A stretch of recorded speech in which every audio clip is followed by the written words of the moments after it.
ये 6 सेंटेंस हैं, इनको हम इंग्लिश में कैसे बनाएंगे। पहला है कोई तो तरीका होगा वहाँ जाने का। अगर उसने आपको देख लिया तो मैं पार्क जाते रहता हूँ, मैं चाय पीकर आया हूँ, वह खाना खाकर आया है, अगर मेरा बस चलता तो मैं उसे मार ही डालता। ऐसे सेंटेंस को हम इंग्लिश में कैसे बनाएंगे। ऐसे सेंटेंस को बनाने के लिए हमें स्ट्रक्चर की ज़रूरत पड़ती है और इसमें मैं आपको 5 स्ट्रक्चर बताने वाला हूँ। तो एक एक करके डिस्कस करते हैं। पहला स्ट्रक्चर है कोई तो तरीका होगा। इसको हम इंग्लिश में क्या बोलते हैं, इसको बोलते हैं देयर मस्ट बी सम वे। तो कैसे एग्जाम्पल बनेंगे, कोई तो तरीका होगा उससे बात करने का, कोई तो तरीका होगा वहाँ जाने का। तो इसके लिए आपको सबसे पहले बोलना है देयर मस्ट बी सम वे, उसके बाद TO2 के बाद वर्ब की फर्स्ट फॉर्म। चलिए पहला बनाते हैं। कोई तो तरीका होगा उससे बात करने का, देयर मस्ट बी सम वे, ये इतना बन गया। उससे बात करने का, टू टॉक टू हिम, लड़की है तो हर, तो ये पूरा बन गया there must be some way to talk to her. अच्छा, आपके मन में एक डाउट आ सकता है कि वे के बाद TO2 तो समझ आया क्योंकि फॉर्मूले में लिखा है, लेकिन हिम से पहले या हर से पहले टू क्यों आया, दो बार टू, कुछ समझ नहीं आया।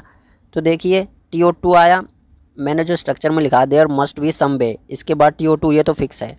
और दूसरा जो टू आया वो टॉक के साथ हमेशा TO2 का यूज होता है, वो उसके साथ लगा है, ठीक है। नेक्स्ट, कोई तो तरीका होगा वहाँ जाने का, there must be some way to go there. एक एग्जाम्पल और लेते हैं।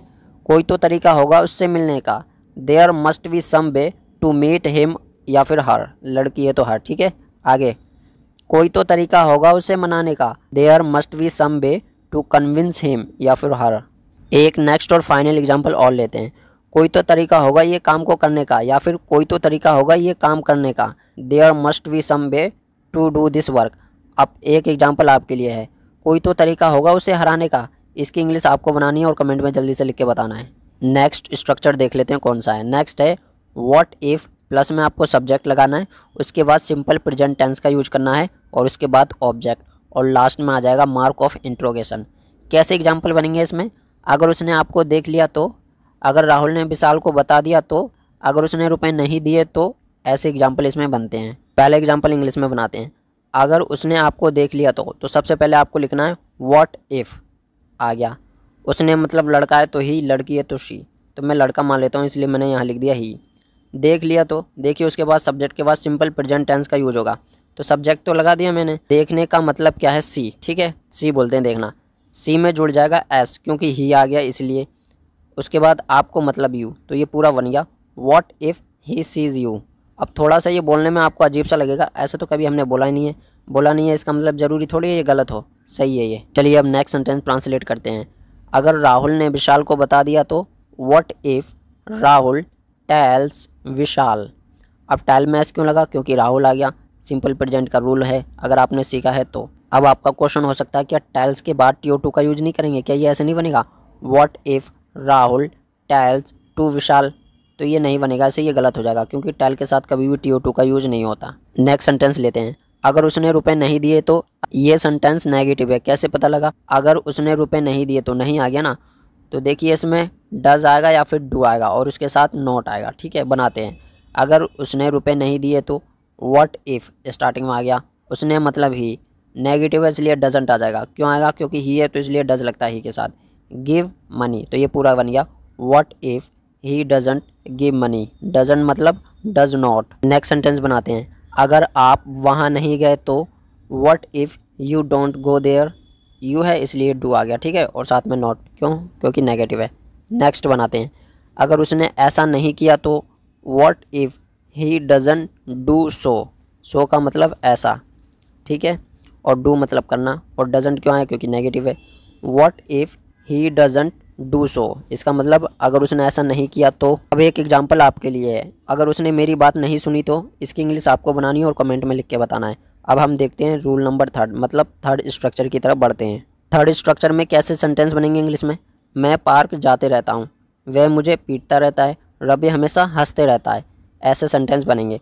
तो ऐसे सेंटेंस को बनाने के लिए सबसे पहले आपको लिखना है सब्जेक्ट, उसके बाद कीप या फिर कीप्स, उसके बाद V1 plus ING plus object, ये है। कीप्स किसके साथ आएगा, ही शी इट, सिंपल प्रेजेंट का रूल अप्लाई होगा, और कीप IVU दे के साथ, ठीक है। चलिए पहला बनाते हैं। मैं पार्क जाते रहता हूँ, सबसे पहले मैं मतलब आई के साथ लगेगा कीप, जाने को बोलते हैं गो, गो में आ जाएगा ING, टू पार्क आगे आ जाएगा। I keep going to park, वह मुझे पीटता रहता है। वह मतलब ही, अब कीप्स आ जाएगा, क्यों? क्योंकि ही है। He keeps beating me. Next बनाते हैं, रवि हमेशा हंसते रहता है। Ravi always keeps laughing. Always में आप सोच रहे हैं एस ऐड है तो कीप में से हटा देंगे, नहीं। ऑलवेज जो होता है ये ऑलरेडी एस वाला ही होता है, इसमें बिना एस वाला ऑलवेज होता ही नहीं है। और जो कीप क्यों आया? क्योंकि रवि है, सिंगुलर थर्ड पर्सन है, और लाफ में लगा दो ING. Ravi always keeps laughing. मैं उसे पढ़ाते रहूँगा। अब ये सिंपल फ्यूचर में हो गया, मतलब मैं उसे पढ़ाते रहूँगा यानी कि फ्यूचर में, तो कुछ नहीं करना, विल का यूज कर लेना है। मैं उसे पढ़ाते रहूँगा, I will keep teaching him. ठीक है।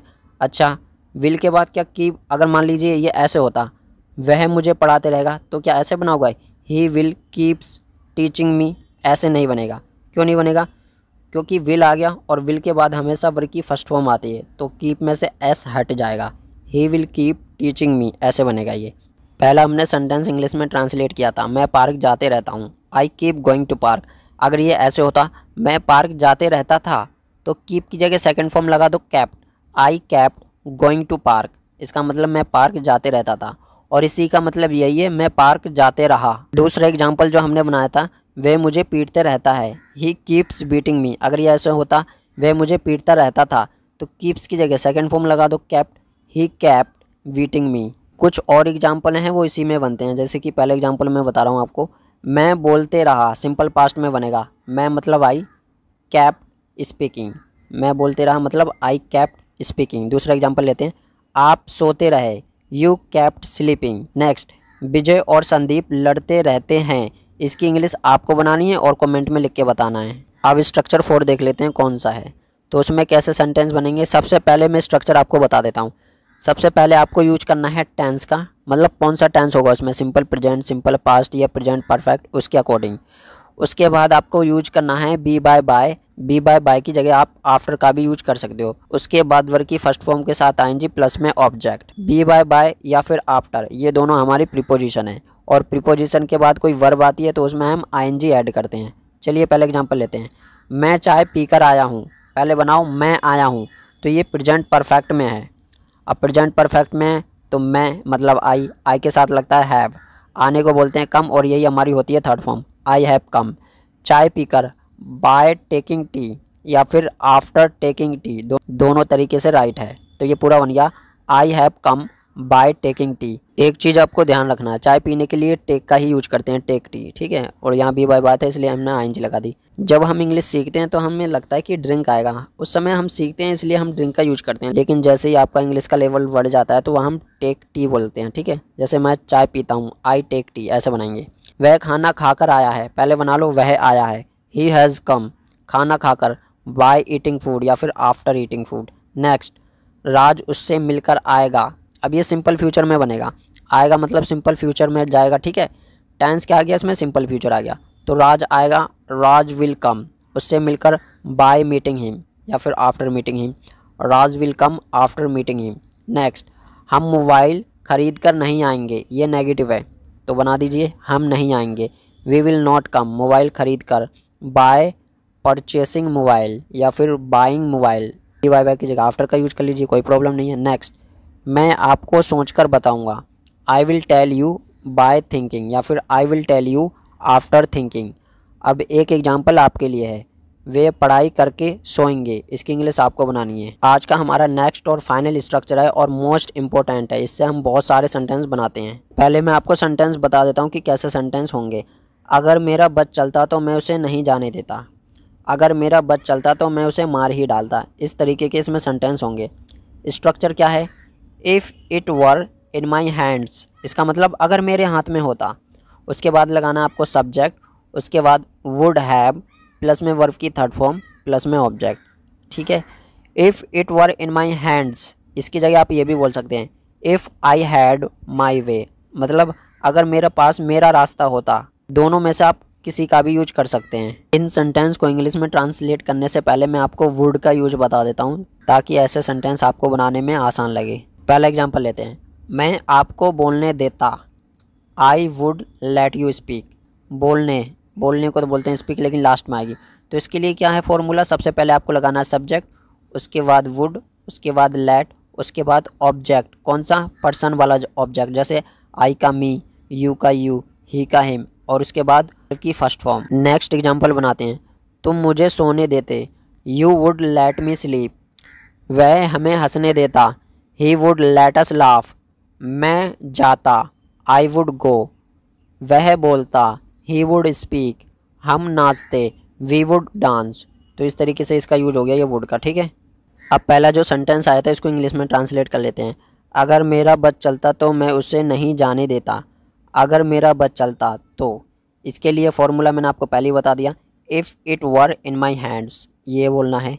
मैं उसे नहीं जाने देता, I would not let him go, तो ये पूरा बन गया। If it were in my hands, I would not let him go. If it were in my hands की जगह आप ये भी बोल सकते हैं, if I had my way, I would not let him go, ये भी राइट है। नेक्स्ट बनाते हैं। अगर मेरा बस चलता तो मैं उसे मार ही डालता। If it were in my hands, I would have killed him. इसका क्या मतलब है? इसका मतलब है ये, अगर मेरा बस चलता तो मैं उसे मार चुका होता। अब आपका क्वेश्चन हो सकता है जो हमने ऊपर बनाया उसमें वुड क्यों आया, यानी कि वुड के बाद हैव क्यों नहीं आएगी, क्योंकि फॉर्मूले में तो हैव लिखा है, subject plus would have plus V3 plus object. तो मैंने आपको जो वुड का यूज़ सिखाया वो इसीलिए ही सिखाया था कि कुछ में वुड सिंपल आएगा, उसके बाद हैव V3 नहीं आएगा, और ज़्यादातर 99% वुड हैव प्लस V3 आएगा। अगर उसका बस चलता तो वह आपको कभी रुपए नहीं देता। अब ज़रूरी नहीं है इसको ऐसे ही बोल, इसको ऐसे भी तो बोल सकते हैं, अगर तुम्हारा बस चलता, अगर उसका बस चलता, अगर राहुल का बस चलता, ऐसे भी सेंटेंस को हम बोलते हैं। तो इसको बनाते हैं। अगर उसका बस चलता तो वह आपको कभी रुपए नहीं देता, मतलब कभी रुपए नहीं दे चुका होता, ठीक है। अगर उसका बस चलता, if he had his way, he would never have given you money, ये बन गया। तो if he had his way की जगह आप ये भी लिख सकते हैं, if it were in his hands. आज का नेक्स्ट और फाइनल एग्जाम्पल देखते हैं। अगर आपका बस चलता तो आप मुझे कभी माफ़ नहीं करते। जल्दी से इसकी इंग्लिश बना लेते हैं। If you had your way, you would never forgive me. If it were in your hands, you would never forgive me. दोनों तरीके से मैंने आपको बता दिया है। आप चाहें तो हैड वे ये वाला यूज कर सकते हैं, या फिर it were in my hand या योर हैंड ये वाला यूज कर सकते हैं। दोनों राइट हैं, कोई सा भी आपको यूज कर लेना है। अब एक एग्जांपल आपके लिए है। अगर मेरा बस चलता तो मैं उससे कभी नहीं मिलता। इसकी इंग्लिश आपको बनानी है। इस वीडियो में हमने पूरे 5 स्ट्रक्चर सीखे हैं और बहुत ज़्यादा इंपॉर्टेंट हैं। डेली लाइफ में इनका बहुत यूज होता है। तो मिलते हैं किसी नेक्स्ट वीडियो में अच्छे टॉपिक के साथ।